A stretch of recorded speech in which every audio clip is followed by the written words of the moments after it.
Eric, I know you talked about expectations, so that kind of rolls into this topic. So who do you think has the most to prove and the most pressure going into this series and just the playoffs in general? Is it Joel Embiid? Is it James Harden? Is it Doc Rivers? Or is it Daryl Morey? You would think Doc, but Doc has a championship. I really think it's Joel. I think because Ben Simmons is gone. He's said he's the MVP. He says, and this is what he says. I Bleav it, but he also says it himself. So if that's where we are, then get us where we need to go. So I think, and I think he's very capable of handling it, but I personally think he has the most. That's my opinion. But I also think he's the most capable out of the four in controlling it. Yeah. I agree with that as well. It's pretty interesting because four so important guys, and they all have their different pressures going into this. They all have their own storylines. There's a lot. So, and they're kind of tied too, right? So Embiid, I think, is a little more tied to Doc, and I think Harden's a little more tied to Morey. But does Embiid feel more pressure because he calls himself the bona fide MVP? And MVP shouldn't get bounced in the first round. So, you're taking that on yourself. Harden's been being called washed by many, and he's known as an MIA playoff performer. Doc's known as a playoff choker his last, 10 plus years. Morey made the huge move by getting his guy Harden. Harden's seeking a new contract. Do we give it to him? Is he the guy? Doc's rumored to be for the LA job. I mean, there's a lot of things going on going into this. I said a lot on the show in general. We're an incomplete team. We made that midseason trade. We lost some pieces. I feel like that takes the heat off Morey a little bit because he knows going in the offseason he's got to do a lot more to make this a true contender for the next few years, right? But I really think it depends how we get bounced. So hard. I gotta say, I think it's on Harden, just because I think he's hearing all the wash comments. He's listening to it all. He's had some really rough playoff performances, and he said this is where he needs to be. Like he needed this to complete his player circle. Like, this is what I wanted. He needed to get away from the Nets. He forced himself away from that. There's no more excuses. I don't think that means he has to average 30 points a game. Like I said, 25 would be fine, but he needs to be the guy we all want him to be, and he needs to be the guy that we're paying him to be, that he's asking for, because he's asking to be paid like Houston Harden. So if you want to be paid like Houston Harden, you got to play like Houston Harden. So I think he's the only person really auditioning for not really auditioning. He's got a contract no matter what, but a lot's going to be talked about in the offseason depending on how he plays. If he lays an egg in this playoffs, Morey's got a lot of questions to answer. They have a lot of stuff to go over. If he tears it up, it's an easy decision. Even if we lose and Harden has 29 a game, 10 assists, 8 rebounds, we have no questions about giving him money for the next 3, 4, 5 years. But if we lose and he has a really bad playoffs, we start asking ourselves a lot of questions that I don't want to be asking ourselves in about a month from now. So I think it is actually on Harden. But again, they all have stuff to prove. So. Yeah. My thing about James is he's the number 2 option. So we're telling our number 2 option he got to average 25 points. You know what I'm saying? When you think about that in the playoffs, I think if you sitting there, if he can give you 20 to 22 points and double figure assists and 7, 8 rebounds, and then we say that's not enough for your number 2 option, your non-MVP candidate? He's going to the free throw line like 11 times a game. I understand that, but that's still a possession. But I'm saying, but the MVP averaged 30. So we get into the playoffs, and his minutes are going up. We're expecting more points, right? Yeah. So we're telling the number 2 that he got to get 25. Like I just don't think that that's fair. Like we're saying James, yes, and he got to give us 25, but we're looking at James, the number 1 option. but he's not that anymore. He's the number 2 option. That's also why I said we got to see how it happens. Because, I mean, yes, if Harden comes out and scores 25 a game and Embiid scores like 23 a game, Embiid, you messed up. You know what I mean? The reason why I didn't really pick James because I just felt James just has to be consistent. He has to, shoot a good percentage. Yeah. Not turn over the ball. Sure. Not disappear on defense. Just be a heavy contributor. But I didn't think that he had to be the best player on the court because that should be Joel. Yeah, no, I agree. If he scores 22 and he averages 40 to 50% from the field, I'd be okay with it. But 22 and averaging 25% from the field is brutal. Yes, that's what I'm saying, being consistent. But let me ask you this, though. If James is averaging the 25 that you saying you hope he get. Yeah. But Joel isn't averaging the 30. It's going to be hard for us to win, right? Yeah. Oh, yeah. Okay. Yeah. If Joel averages 30, James can average less than 25 and we still win, right? He can, yeah. Because James averaging 25 right now. It's got to be a more efficient 21. Yes. But, sure. You get to the line, like the way he gets his. Yeah. I just personally, like, I understand why you say James. I'm just saying, I just think this year, if Morey has a pass, why don't James have one? But 25 is also not expecting Houston Harden. I mean, James Harden in the playoffs historically has averaged like 30, 31 a game. So it's still asking for 6 less than his career average. I'm not asking for but MVP Harden. But he was also the number 1 option. And he was shooting a lot more shots. When you're the number 1 option and you're getting more shots. But if James comes out and then all of a sudden he goes 30 and Embiid goes down 25, like that's not. They're like, yo, this is different. It's a different team. Like we're playing different.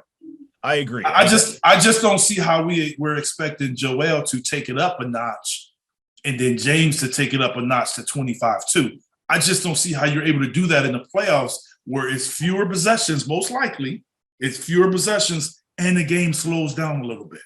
I just don't see how they can both do that.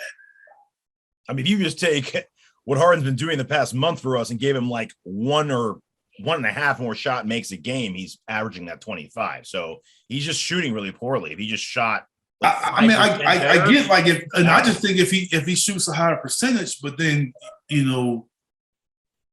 don't really know. Like Toronto can switch, trap. Like you don't really know how they're gonna play them yet.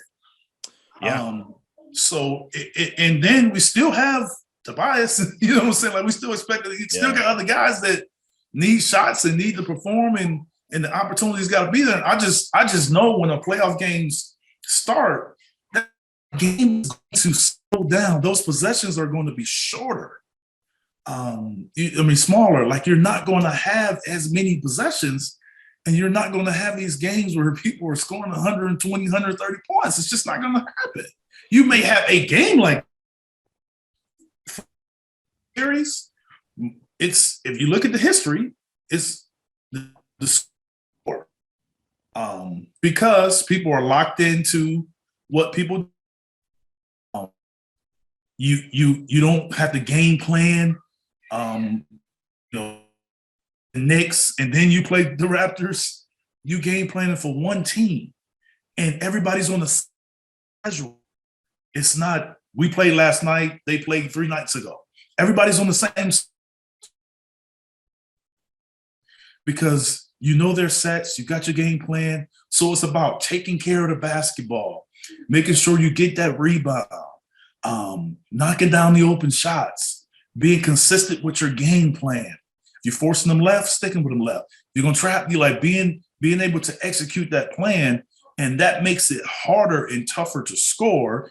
And at the same time, people are not gonna have easy buckets. Maybe during the season they would come out and jack that 3. Some guys not gonna do that. Mm-hmm. It's different now. So that's why I'm saying I just think at the end of the day, your number 1 got to be your number 1. Yeah, yeah. And if your number 2 is, and I think with James, all we're asking is be, an average or above average. Just don't be below. In my book, that's what I'm saying. No, whatever his average is right now or above average, I just think that he just got to be consistent with that. And I think that if Joel is the MVP and he plays like that in the playoffs, we can win with James being that and having the Tobias Harris. We should win. We should, yeah. But we lost to Toronto despite Embiid having a great game. That's why I'm like, shoot, like his great game maybe is not enough. We need the next guy needs to come up a little bit. That was why do you think his great game is not enough? Like, that's what I'm trying to say. I don't think it's just points. Because if you look at what Toronto's done to teams all year long, they've had more possessions because of offensive rebounds and forcing turnovers. Yep.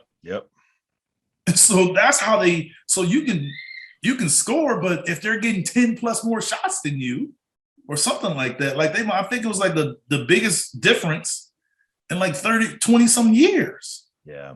So if they're getting that many more attempts, it's going to be tough to beat a team. And that's why you have so many close games. Because, so if you shoot a higher percentage, but they get 10 plus more shots, it's going to be a closer outcome. So you got to make sure that you're the things that they do well, that's forcing you into turnovers and offensive rebound. That has to be a point of emphasis too. So James can play well and get those extra points we're hoping for, as well as Joel and the other guys offensively. But if we're not boxing them out and getting that rebound, and we still throwing the ball all over the place, they can beat us. Yeah. Play well or not, shoot well or not. Yeah. I'll tell you who has no pressure on them, and they're loving it, is Tobias and Maxey. They got pressure now. We've only said Tobias' name like twice in this whole conversation. Dude's making $40 million. Now, see, this is where I agree with you, and then I still understand. He does. He feels it. So they don't have the pressure coming in. Yeah. But they will have the pressure if they don't perform. Yes. Yeah. But coming into the series, it's just like, hey, I'm got a week off, play my game. All I got to do is make some plays, make some things happen. But Embiid and Harden have so much more they're responsible for. Like Harden's got to get people involved. Embiid's pretty much got to do everything. Harris, man, just beat your man. Just do your thing, man. Beat your man, hit your open shot. Beat your man, open your shot. And Maxey too, just get it and go straight to that rim. So but isn't that what it's always been with them? Yeah, I think that's why Maxey looks really good with Harden, and I think Tobias gets it now. It took him a little while. I think he was a little gun shy at first, but now it looks like he has it. Their roles are defined. I think it's the guys coming off the bench with the inconsistency in the minutes, and that's when you don't know. But those guys' roles are defined. So you go out and perform the way you supposed to perform, and to help us win. I expect that for them. I just think that you're right though. It's like, no one's going to talk about them coming in. They're going to talk about the eyeball missing games and what James supposed to do and Joel's supposed to do and what Doc Rivers supposed to do. I mean, it's not enough ink on the paper to talk about everybody else. Well, if Harden has a decent, pretty good series and Embiid plays against Embiid, everyone's going to be talking about, at that point, Doc and Harris. Then Harris is going to definitely hear it after this year. Yeah, so that's what I'm saying. So if those guys play well, that's why I'm saying, like, the pressure isn't coming in. But if you have those guys play well and we don't win, they just going down the totem pole. Yep. That's all they do. It's going to be a big – that's what I'm saying. How we lose is going to be a big finger-pointing match, and we'll see, man, a lot to happen. So that's why we got to just win. Yeah.